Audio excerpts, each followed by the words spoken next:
ये उन दिनों की बात है जब मैं एक पिज़्ज़ा डिलीवरी बॉय हुआ करता था। और अगर शायद मैं वो डिलीवरी बॉय नहीं होता तो मैं आपको ये कहानी ना सुना पाता।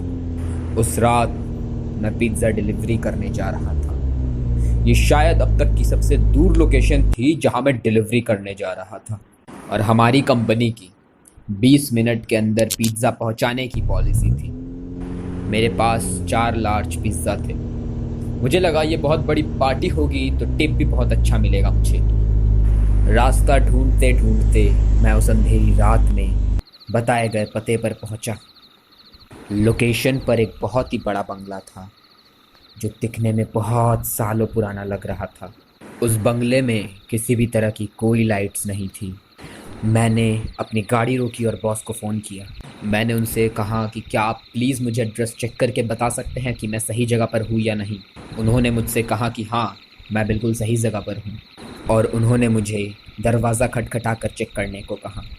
मुझे उस बंगले के पास जाना ठीक नहीं लग रहा था, पर मुझे पिज़्ज़ा लेकर के जाना पड़ा उस बंगले के पास क्योंकि मेरे नौकरी का सवाल था। मैं गाड़ी से उतरकर उस बंगले के पास पहुंचा और उस दरवाजे को ज़ोर से खटखटाया। मुझे कोई जवाब नहीं मिला। मुझे वहाँ से कुछ एक्सपेक्टेशंस भी नहीं थी। मैं बहुत ज़्यादा डिसअपॉइंटेड हो गया। मुझे लगा कि यहाँ आकर सिर्फ मेरा टाइम और मेरा पेट्रोल ही वेस्ट हुआ है। मैंने एक और बार दरवाजे को खटखटाया। मुझे बंगले के अंदर से पैरों के आवाज़ सुनाई देने लगे।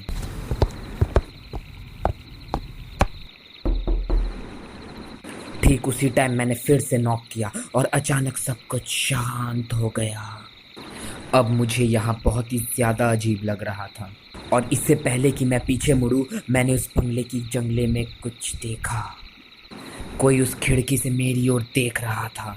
मुझे समझ नहीं आ रहा था कि वो आदमी है या औरत। मुझे बस उसकी सफ़ेद चमकती आंखें नज़र आ रही थी जो कि ज़रूरत से ज़्यादा खुली थी, जो कि मेरी ओर देख रही थी।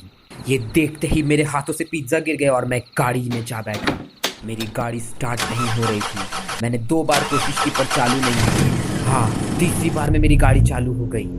मैंने अपनी गाड़ी को फुल स्पीड में भगाना चालू किया, पर मुझे अभी भी ऐसा लग रहा था कि कुछ ना कुछ तो गड़बड़ है।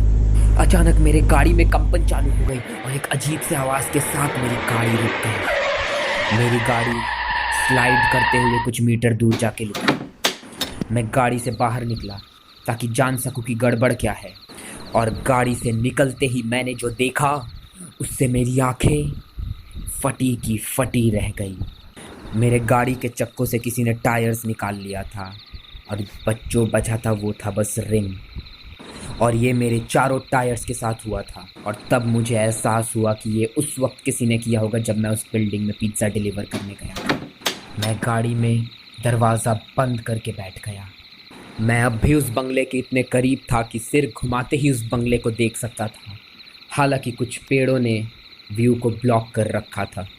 मैंने 100 नंबर पे पुलिस को फ़ोन किया और उन्हें सारी घटना बताई। उन्होंने मुझे गाड़ी में बैठे रहने की सलाह दी। मैंने उनसे पूछा कि क्या ये सही होगा मेरे लिए। उन्होंने कहा हाँ, अपने गाड़ी के दरवाजे को बंद करके वहीं बैठे रहो। जब तक ना वो मेरे पास पहुँचे तब तक उन्होंने मुझे कॉल पे रहने को कहा। मेरी पूरी बॉडी डर से काँप रही थी। चारों ओर सिर्फ अंधेरा था और मेरे आजू बाजू घना जंगल। मैं अपने ड्राइविंग मिरर से उस बंगले को अच्छी तरह देख सकता था। मैं अब भी पुलिस के साथ कॉल पर था। उस दिन जो मेरे साथ हो रहा था, मैं बस यही सोच रहा था कि कहीं ये चीज़ कभी मेरे दुश्मन के साथ भी ना हो। मेरे चारों ओर अंधेरा था। मैं बुरी तरह डर चुका था। मैं कभी इस विंडो की तरफ ताक रहा था तो कभी उस विंडो की तरफ। और जब मैंने अचानक अपने ड्राइविंग मिरर पर देखा तो मैंने देखा कि ये तो वही है। ये तो वही है जिसे मैंने अपने बंगले के विंडो पे देखा था। उसकी आंखें बहुत चौड़ी थी और अब मैं देख सकता था कि वो एक लड़की है और उसके चेहरे पर वो हंसी उसके चेहरे को पार कर रही थी। मैं अपने गाड़ी का दरवाज़ा खोला और जंगलों की तरफ भागने लगा। मैं अपने पूरे दम से भाग रहा था। रुकने का कोई सवाल नहीं था। दौड़ते दौड़ते मैंने एक बड़े लकड़े का टुकड़ा देखा और जाके उसके पीछे बैठ गया और अपने हाथों से अपने सांसों की आवाज रोकने की कोशिश करने लगा और चुपचाप वहां पर आंखें बंद करके बैठ गया। अचानक मुझे पुलिस की सायरन की आवाज आई। मैंने अपनी पूरी ताकत जुटाई और उस सायरन की तरफ भागने लगा। थोड़ी दूर भागते भागते मुझे सायरन की रेड लाइट दिखी। मुझे इससे ज्यादा खुशी कभी भी नहीं हुई थी। मैंने दूर से देखा कि पुलिस टॉर्च की मदद से मेरी गाड़ी को इन्वेस्टिगेट कर रहे थे और ठीक उसी टाइम मैं हेल्प हेल्प चिल्लाते हुए नीचे गिर पड़ा। मैं बहुत जोर जोर से सांस ले रहा था कि पुलिस वालों ने मुझे संभाला। उन्होंने मुझे उठाकर मुझे क्वेश्चंस करने शुरू किए। मैंने उन्हें सारी बातें खुलकर बताई।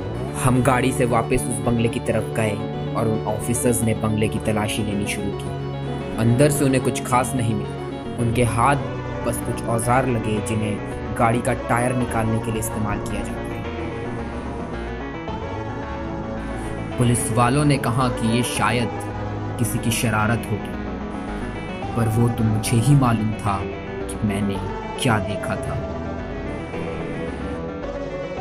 मैं उस दिन के बाद से पिज्जा डिलीवरी की जॉब छोड़ दी और एक किराने की दुकान में काम करना शुरू किया। पर आज भी मुझे उस औरत का चेहरा नजर आता है जिसे मैंने अपने ड्राइविंग मिरर से देखा था।